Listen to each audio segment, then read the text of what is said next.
there. Thank you for joining us for another episode of Platypus Knitting. My name is Bobby Olin and I am a knitter in Melbourne, Australia, and with me is Pearl the Platypus. So Platypus Knitting is just my personal vlog where I come to share my knitting and possibly other crafting experiences with you, and Pearl just likes to drop her little pearls of wisdom when I'm fumbling for words or say something that isn't quite right or other things like that.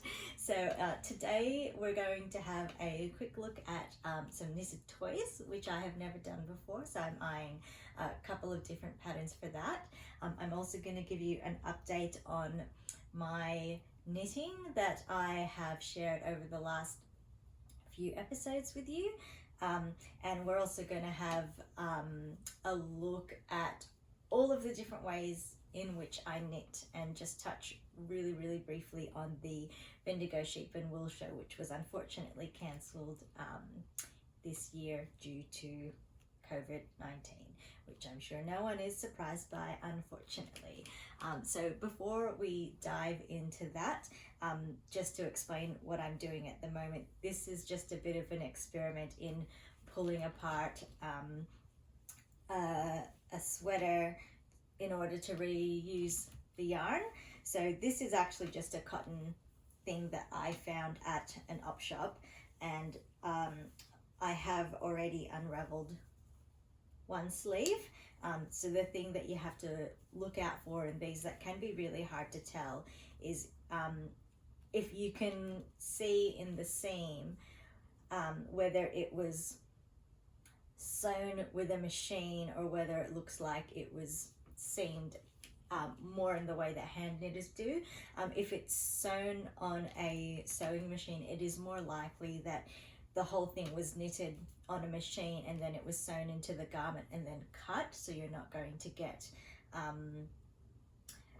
nice long pieces of yarn. You're only going to get it to the width of the body, or one round of the arm or something like that.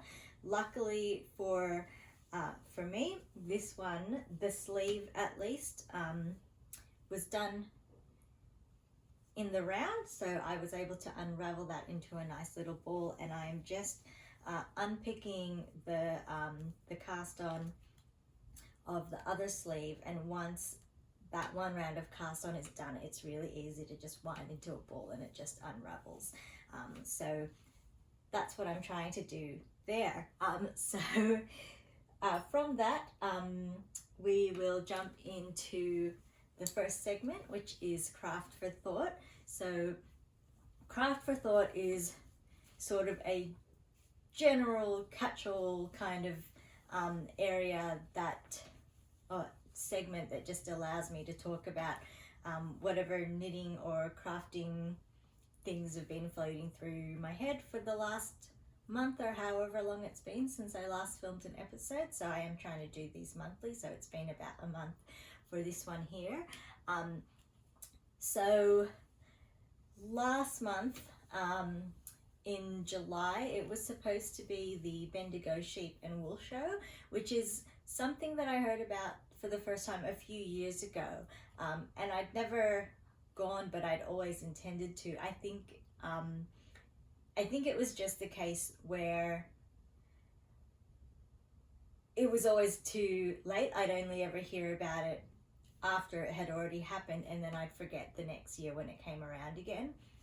So this year I finally actually remembered it in the lead up to it, and I bought myself a ticket online and I was really excited about going, and then Melbourne went into another lockdown, which was really sad to see on social media, all of the different vendors and everyone else who was going to appear there talking about how all of the hard work and preparation that they'd put into preparing for the show, and a lot of companies in the marketplace had set everything up on Thursday for the show to open up on Friday, and on Thursday the lockdown was announced starting that the next day, the Friday. So very tragic timing for the show, but of course, you know, there are reasons we go into lockdown, and it's about keeping the community safe, but that doesn't make it any easier for these businesses that have probably already been suffering due to the pandemic. So that's really difficult. I've talked a bit about how this year I'm just trying to knit from stash and I don't want to buy any new yarn, and my one exception to that was going to be the wool show, because I wanted to support local businesses, and I've never really been to a proper festival like that before, so I didn't want to deny myself the experience of shopping at that kind of marketplace as well. So that was going to be my one exception to the no buying yarn this year, and that has gone. So I am actually now looking at just making some online purchases and breaking that rule, just as a way of sort of honoring the show that couldn't happen, and you know, what I probably would have purchased in person at the event. So I'm still looking at those. I haven't made those purchases yet, but I'm thinking about it. So the other thing that was going to happen, kind of in relation to the Sheep and Wool Show, which takes place in Bendigo, is I have a cousin that lives in Bendigo that I don't get to see very often, and she'd messaged me, I think like a day or two after I'd bought my ticket, and she's messaged me saying that all of a sudden her little girl started asking her to knit them sweaters, and she is not a knitter. I don't know where they got the idea from that she could do that, but they started nagging her about knitting for them. So she was messaging me asking about knitting and knitting versus crochet and how hard is it, and I was kind of joking that well, maybe her girls should be the ones to learn how to knit, since they're the ones that are interested in getting the items. They're quite young, but I think that, you know, they'd still be able to learn. I've heard of so many people learning when they were up to, you know, from 4 years old or so. So they would definitely be able to learn. But she came back with, so I had offered to teach her girls to knit if they did want to learn, and she came back with, well, why don't you actually teach me to knit? So my plan was to go to the Sheep and Wool Show and then go and pay her a visit and spend an afternoon kind of just showing her the basics of knitting, and just hanging out and seeing if she liked it. And I think I was also going to show her a bit of crochet, because I can do the basics of crochet. I just don't consider myself a crocheter. If I need to do anything more complex than a single crochet or a double crochet, I always have to look it up, and it's pretty rare that I am actually doing crochet. But I thought I'd show her the basics of both. She could see if she liked them, if she preferred one to the other, and if it was something that she wanted to pursue. But with Melbourne going into lockdown and the show being cancelled and just general other lockdown restrictions, not being able to leave your house except for a few essential reasons, obviously that got cancelled as well, which was a bit sad. So I kind of just thought, I didn't want to do any sort of video tutorials on teaching her how to knit, because there's so much out there that already exists, and I didn't really feel like I had anything extra to contribute, at least not at this stage. So instead I thought it might be interesting to sort of demonstrate all of the different ways that I have knit throughout my knitting life. I've gone through a couple of different methods. I know that there are a lot more out there, but Isa, if you are watching, this is dedicated to you, and I hope it piques your interest even further. So the first time I started learning how to knit was when my partner and I moved to Sydney temporarily for job placements as part of our uni degrees. So he was working full-time and I was only working part-time. So as something to fill my time when he was at work and I was just at home, I decided to learn how to knit. And that first method that I learned is the throwing method, the English style it's sometimes called. So the way that I was doing it, like I'm going to show you here, is and this is all, I mean, I can't remember exactly, but I'm pretty sure this is how I did it.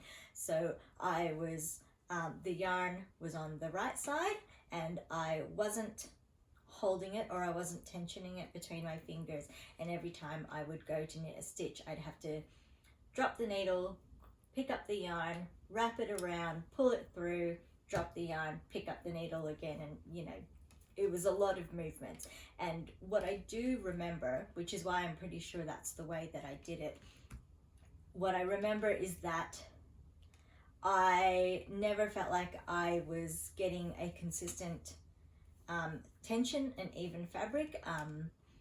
I felt like it was all a bit loose and inconsistent. So that's probably a big part of why I lost interest in knitting at that point in my life. So I can't remember exactly when I took it up again. It would have been a few years later, but I am certain that I would have picked it up again before my partner and I moved to San Francisco. And while I was in San Francisco, I decided to learn the picking method, or continental knitting. And I remember, so that was my first experience with having to tension the yarn through my fingers. And I found that so difficult to learn. Like, it just kept falling off my fingers, and then it was, you know, it was too tight or it was too loose, and it took me a really long time to sort of pick that up. But once I had mastered that, or mastered it enough, I very much preferred it. I found that I was finally getting a consistent, neat tension with the fabric that I was producing. The reason that, actually I don't know if it's true. I was going to say the reason that I tried to learn it, I was going to say it was injury, but that's not actually true. The reason that I decided to learn this new method was more for the speed factor, rather than because I wanted to be a better knitter. It just so happened that I do feel like it helped me be a better knitter when I was doing this method, because I was getting a consistent tension. Yeah, so at some point during all of that as well, I had tried to learn lever knitting, but I found that even more difficult, so I stuck with continental, and I stuck with that for a few years, and then in the last 2 or 3 years, when I started getting my injuries, that was when I looked into lever knitting again. Actually, before I move on to lever knitting, I just wanted to mention, so once I'd mastered tensioning in my left hand, tensioning the yarn in my left hand and knitting that way, I did find it was so much easier if I ever went back to throwing to tension the yarn in my right hand. But I only ever really did that if I was doing stranded knitting, so I'd have one color in each hand. So I really was a continental knitter. So in the last year or so, I decided to have another go of learning lever knitting, because from things that I'd looked up online, it was a lot more ergonomic. and yeah, I like I'd mentioned in previous episodes, I'd started getting a lot of pains in my arm, so I thought I really should seriously try to learn a new method if it is going to be less of a strain and safer for me and allow me to knit more and just keep knitting. So I learned lever knitting again, and so lever knitting again, it was a really steep learning curve. So I first tried, and I first found that one way of tensioning the yarn was a lot more comfortable, which was different to how I tensioned when I was doing the English method of knitting. But I was really struggling with the purls, and after talking about this with my aunt, who is a really prolific knitter and just crafter in general, and is just she is my go-to whenever I need help with anything to do with knitting. I call on her and she helps me out. So I was trying to explain the trouble I was having with lever knitting, and eventually at one of our family parties she brought some knitting along and she showed me how she does it. And the difference was that I had my hand turned to the side because I was just thinking about, well, this is the most comfortable, natural way for my arm and my hand to be sitting. And what she was doing is she had her hand more flat, like that. And that just that difference allows, you know, the yarn to reach around a lot easier. And I found as soon as she showed me that, and as soon as I tried that, I got it and I was able to do it. But because of that slight different positioning as well, I went back to tensioning my yarn the way that I had done it previously. So that is lever knitting. At the moment, depending on the project, I am swapping between lever knitting and continental knitting. And I do kind of like having two different methods in my basket that I can call on, and that way if one starts giving me trouble, then I can do the other one. And I think it is just a good thing to be able to swap between a couple of different styles so that you're not always putting the strain on the same parts of your body. And I have actually found, because I've been quite monogamously knitting on one project that I've been doing in the lever knitting style, instead of having pains down here and around my elbow like I was with continental knitting, I am actually getting some pain in this sort of under part of my upper arm. I don't know what any body parts or anything are called, but I mean, that's not too bad. It's kind of just like a bit of muscle soreness, but it is there. So I really should take more care to swap between my lever knitting and my continental knitting projects. But once I get going on a project, I just get really into it, and I find I don't want to pick up something else because then I'm going to lose my flow on the other project. Anyway, so that's that. More recently, as in within the last week, or within the last few days even, I've considered, and I've had the briefest go of flicking. So I should mention that with lever knitting, the other thing that I struggled with was holding the needle in my right hand like a pencil. I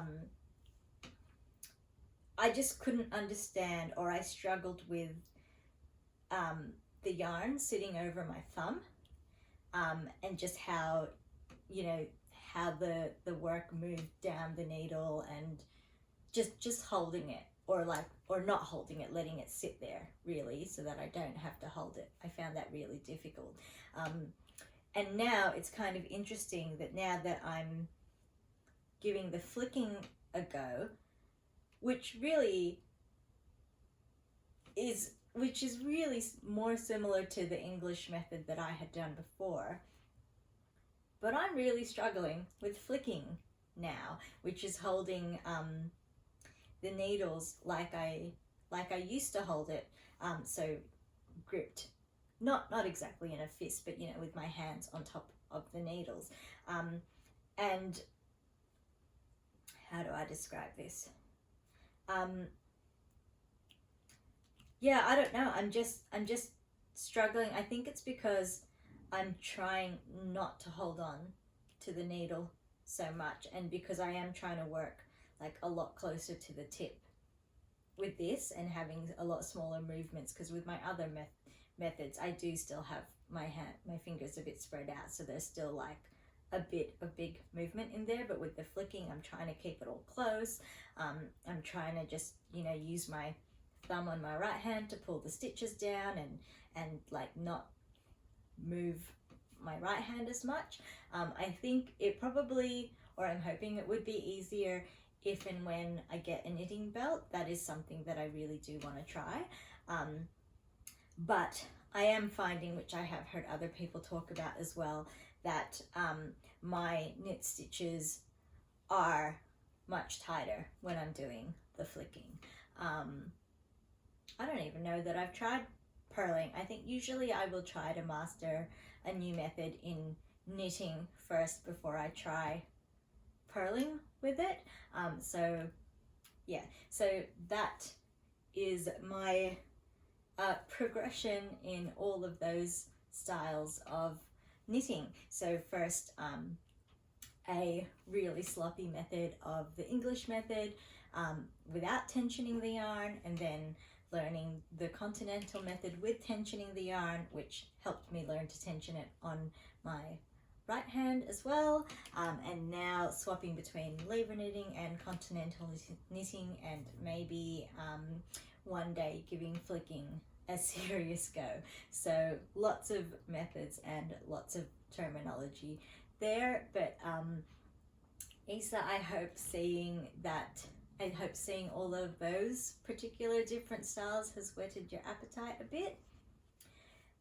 And I hope that from seeing them, if you do still want to learn knitting, I hope that that gives you an idea of maybe if there is one that you'd like to focus on when we can finally spend some time together and learn, if you're still interested.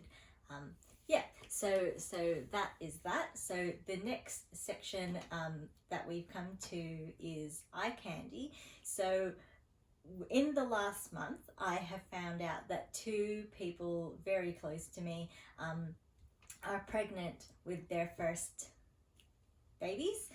So that's 2 separate people, both quite close to each other, pregnant with their first, which is very, very exciting. And of course that just makes me think of baby knitting and what I'm going to make for them. So things that I have knit for other babies in the past have been like garments and one blanket. So I was thinking for a while that I just knit a garment again, but then I remembered I had recently discovered the designer Lorraine Pistorio, and she has designed the cutest, most beautiful, just adorable knitted toys. And I've never knitted a toy before. I have done one crochet little zebra toy a long time ago, but I haven't knit a toy, and I have been eyeing Lorraine's designs for a while. If it was for me, I would really like to make some of her Christmas designs. I am a really big Christmas lover, so I would love to do those for myself one day, but I'm thinking about babies here, not myself. So she has, like I said, they're just really adorable. Like, they've just got so much personality, I feel like, and they just look really sweet, and I love how they just sit there. And I struggled for a little while to decide what animals I would make. I have to say the elephant and the giraffe are a couple of my favorites there. But then as soon as I saw the baby lambs, I thought, yes, that's it. That's what I've got to do. And the reason for that is because I just feel like it makes it a more personal gift from me, being a knitter and someone who works with wool, to give a sheep related toy just makes it a bit more personal. So that is the baby lamb pattern by Lorraine Pistorio, so published in Rainbow Designs and also available as a individual pattern on Ravelry. So I'm pretty sure I'm going to make that. I don't know if I'm going to make it for both babies or just one. And the other thing is,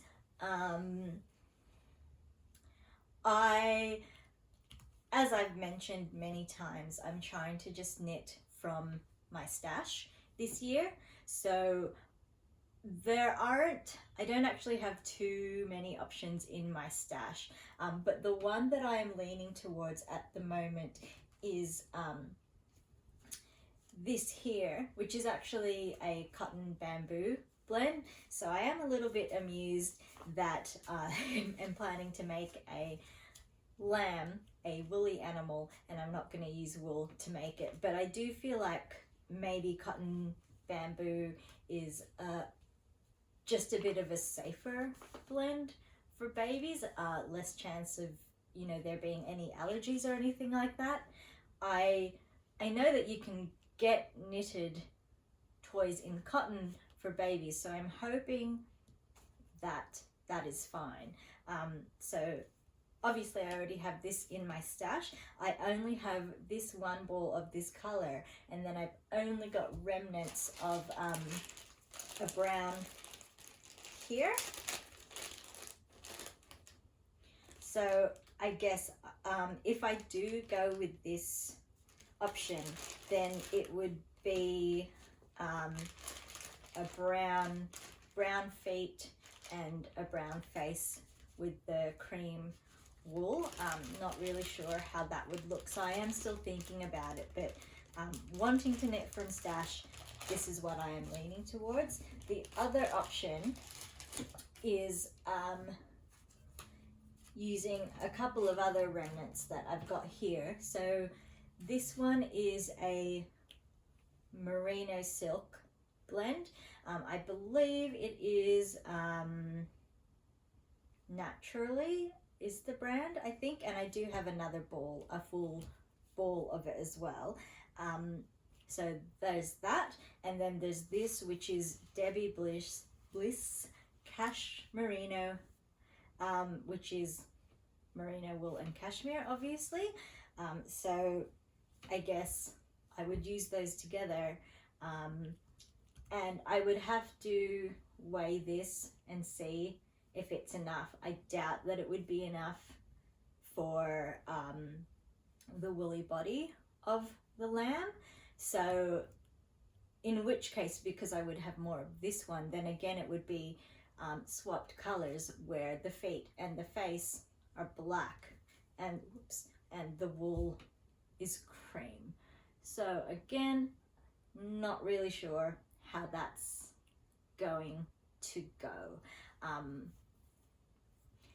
But yeah, maybe that is also why I'm leaning towards the cotton bamboo, because brown feet and face seem a bit more baby friendly and maybe just not as dramatic color choices for a baby. If I find that I really am not happy with that when I start doing it, then I guess I will have to buy yarn, which I'm not too sad about, but I guess gift knitting would be another reason why I would buy yarn this year, in my year of not buying yarn, because you know, you want to get the right thing when you're making it as a gift for someone else. I don't want it to feel like I'm just using whatever leftovers that I have, but I do really like this yarn. I really think I'm leaning towards this one. Yeah, so we'll see how that goes.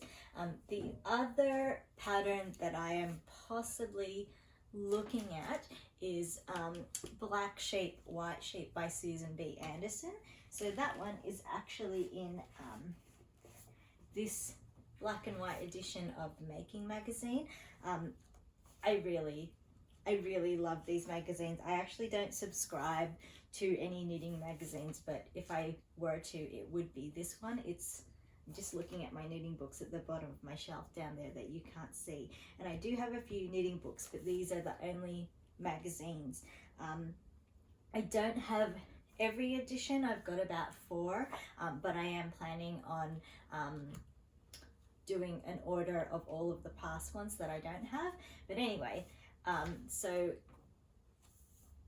Black Sheep, White Sheep is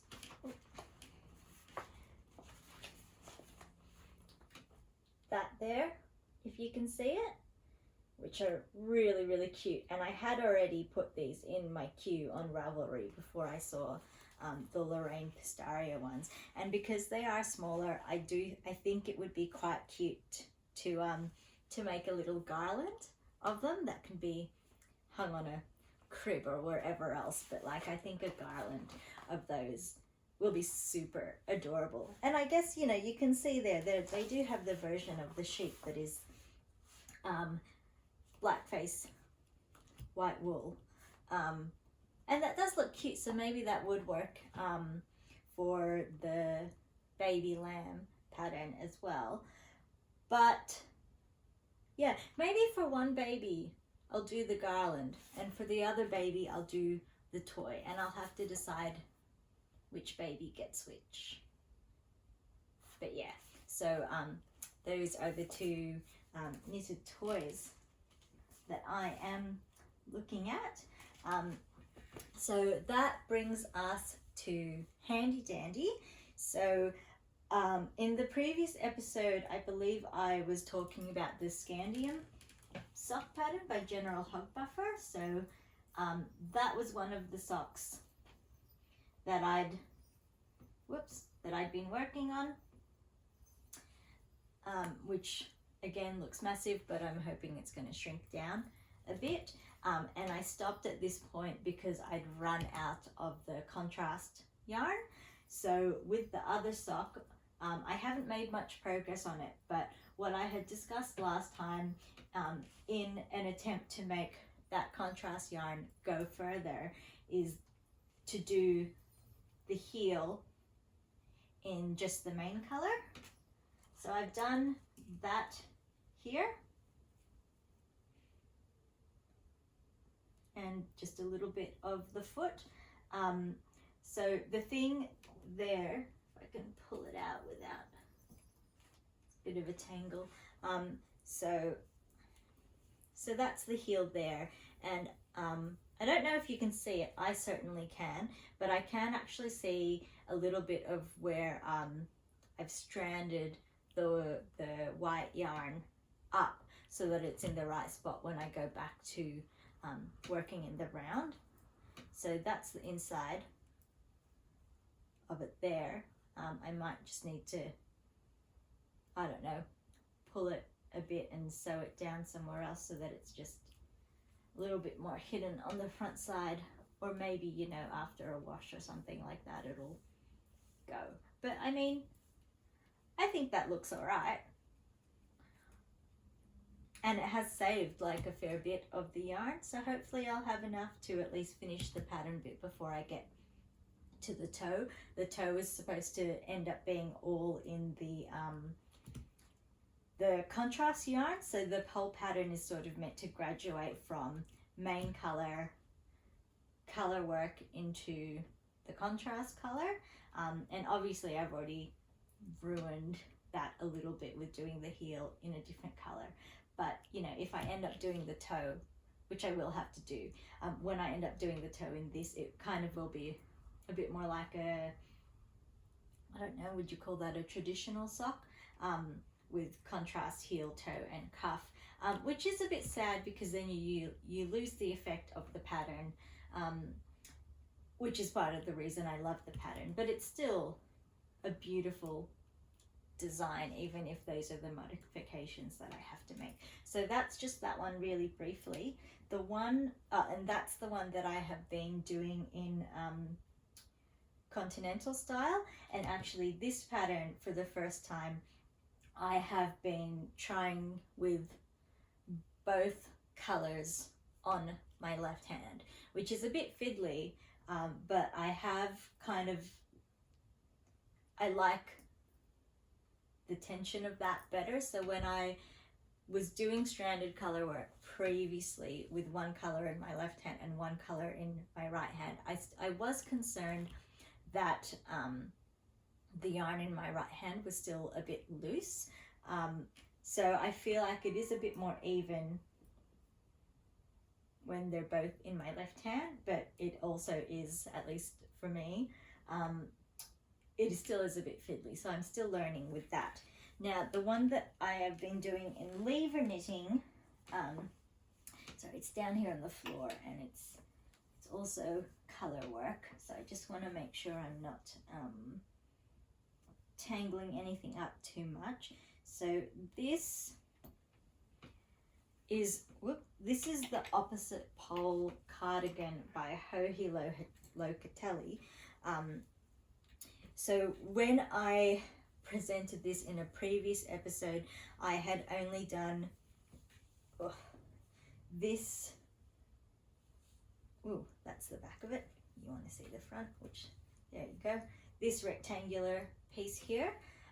So the way that this garment is constructed is you first knit a rectangular piece, which is the back of the sweater, and then you do a provisional cast on, and then you knit like a circle like that, and then you graft it to get back. You graft the end of it to the provisional cast on to make that circle. But as you're knitting it around, you're also attaching it to the back piece, so it's a seamless construction. And then so you start at the middle of one of the long edges of the back piece, you knit along, and then when you get to the end of the top, you stop joining so that you go around, and then you join the bottom, and then you've got an armhole there, and then you keep joining across the whole bottom of the back piece. Again, you stop joining so that you get another armhole, and then that brings you back up to where you started. So for this, I had a little bit, I don't know how much exactly, but a bit less than 3 balls of the Bendigo Woolen Mills Luxury in this steel color.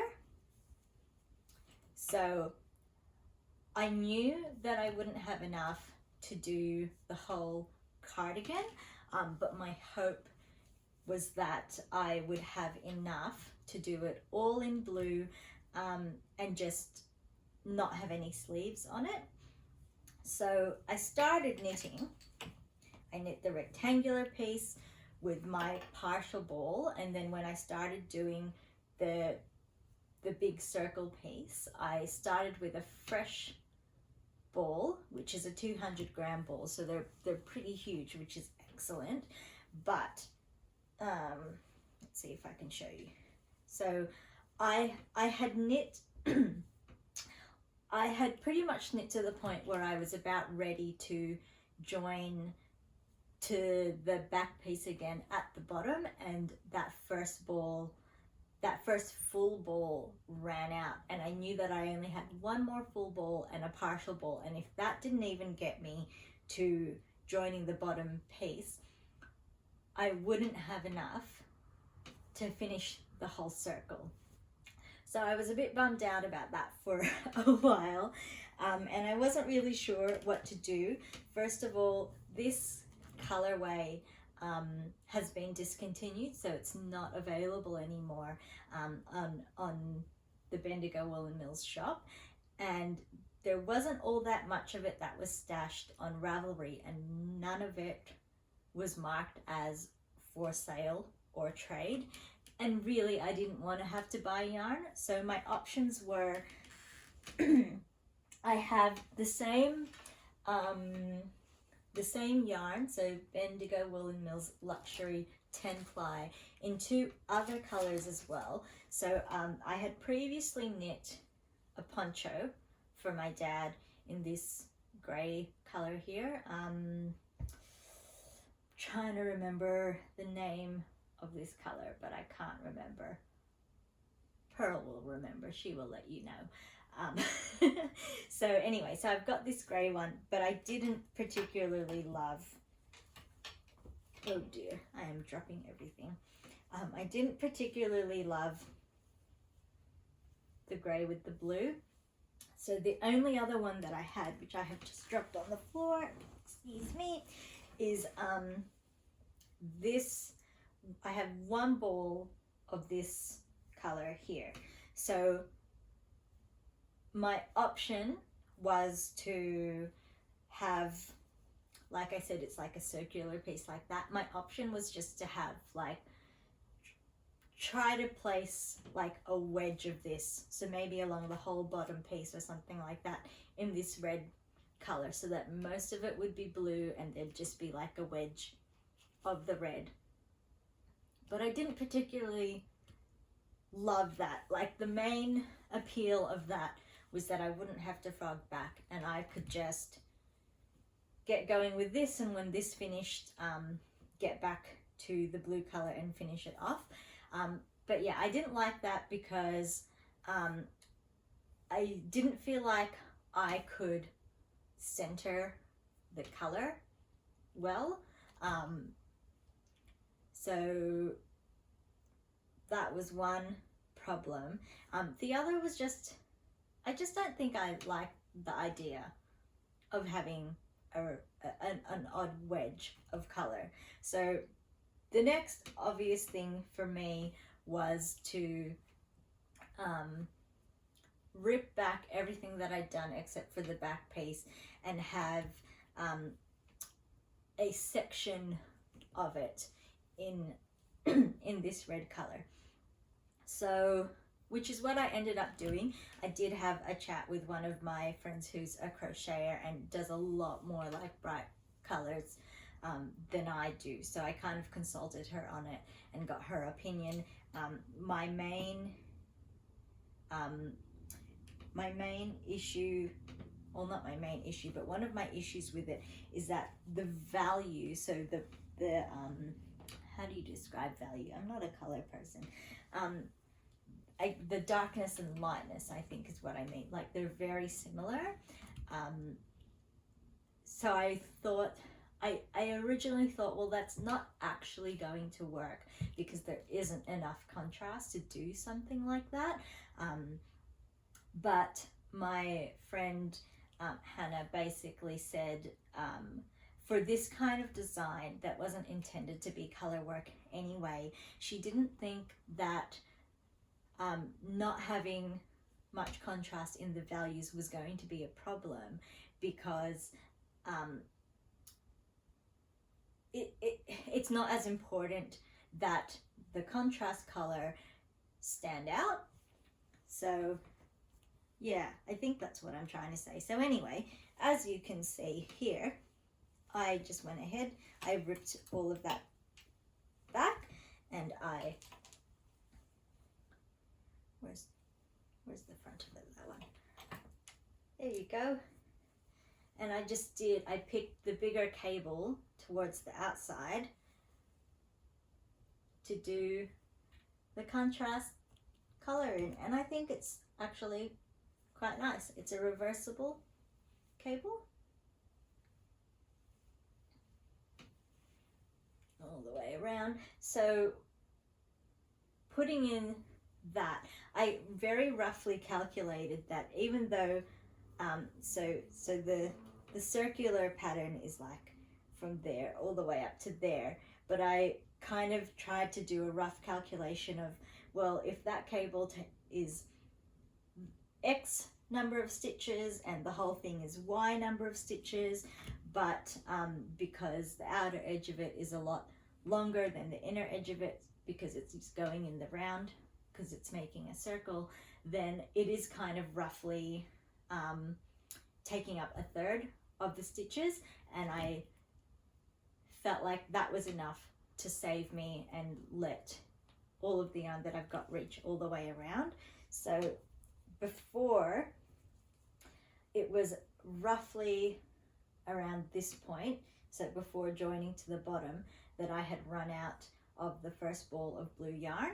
So in re-knitting this outer bit of blue, I was using the rest of the partial ball that I had, and then this big section here is the fresh ball of blue yarn. And I didn't run out of that fresh ball until, trying to see if I can see where it joined. I don't think I can tell, but it is somewhere, it's somewhere in the middle of this back piece. Like it stretched the ball of yarn that far, which makes me think now, because that went pretty much halfway around, so my third ball, which is the second full ball, should hopefully be enough to take me all the rest of the way around. And then because the partial ball that I had is only doing this tiny little bit here, I am actually hoping that I will have enough now to even do tiny little sleeves. So yeah, so originally I had thought that this would just be a vest. I mean, it will still pretty much be a vest with sleeves that small, but I've never done top down sleeves before.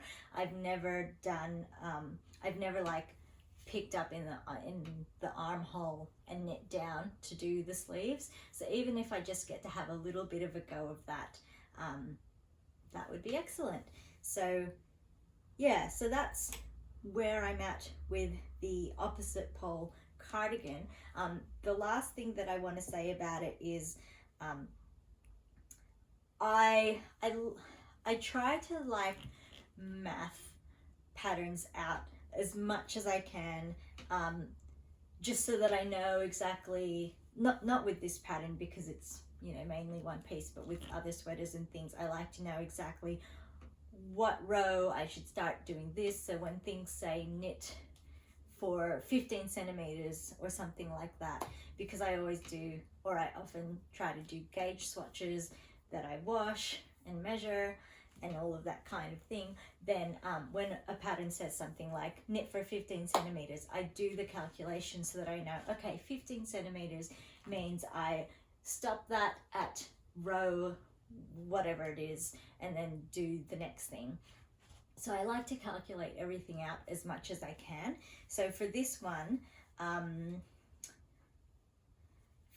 tried to do that as well, and part of the reason as well that I really wanted to do it for this is because the pattern kind of says when you're getting to the end of the circular bit and you're going to join back to the provisional cast on, that it doesn't matter because the charts are so big, it doesn't matter where you end on the chart, but I still kind of wanted it to end at a neat place so that the cables don't really look super interrupted. So in considering the size of my armholes and that kind of thing, I did try to math that out, and the thing is, now that I've gotten as far as I've gotten and I've looked at the calculations again, I have a feeling I might have gotten a bit confused somewhere and was slightly off in my calculations. So this pattern has two charts. One of them, which is the outer edge, is 36 rows. The other chart, which is the inner edge, is 24 rows. And the way that you work the pattern is that you knit straight for a bit and then you do a wedge, which is only using the first chart, and then straight for a bit and then a wedge, straight for a bit and then a wedge. So, which I guess is why the first chart is bigger than the second chart.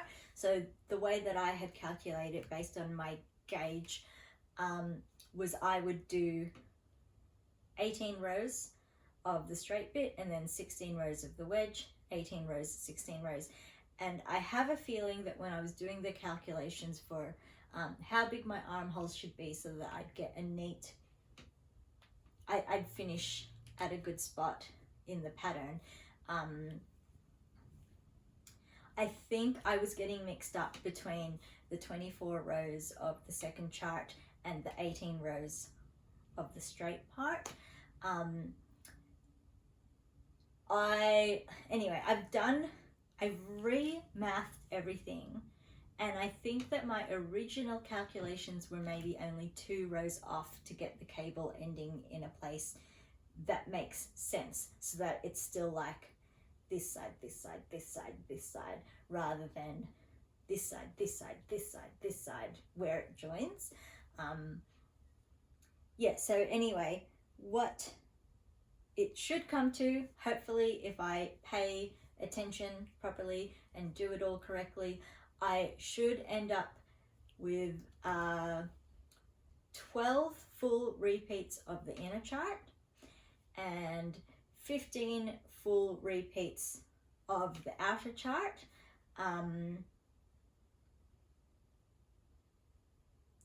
Yeah, so I think all that will mean is when I'm doing the last couple of wedges, which I said were 16 rows each, I think the last couple of wedges I will have to do as 14 rows each, which will reduce it by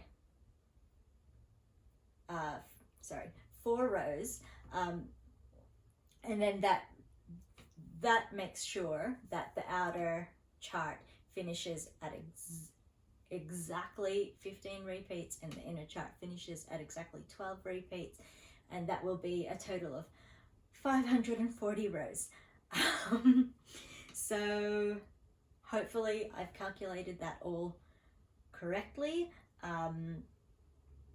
I am on row, I can tell you right now, because I have a little notebook here where I write down all of my knitting progress because it helps me keep track of where I am. So last night when I finished knitting, I was on row 446, so I have less than 100 rows to go. Yay! Yes, so that's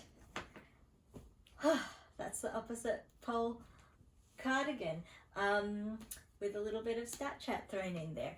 So that brings me to my last segment, which is Heartful of Craft. So I have to say that I am very grateful for my stash. I'm grateful for having a big enough stash that I can do things like this. I can, find ways to rescue knitting in a sense without having to buy more yarn. Like I'm grateful for having enough of a stash that I can just shop it and come up with solutions like this, or even find other bits of yarn that I wouldn't know what else to do with to make little toys and other things as gifts for other people. So yeah, a bit of stash appreciation going on there. So that is it for this episode of Platypus Knitting. Thanks again for joining us and hearing us ramble on about all of the various things that I've got going on. I've got to, it feels like a lot, but it's not that much really, is it? Anyway, thank you for joining us.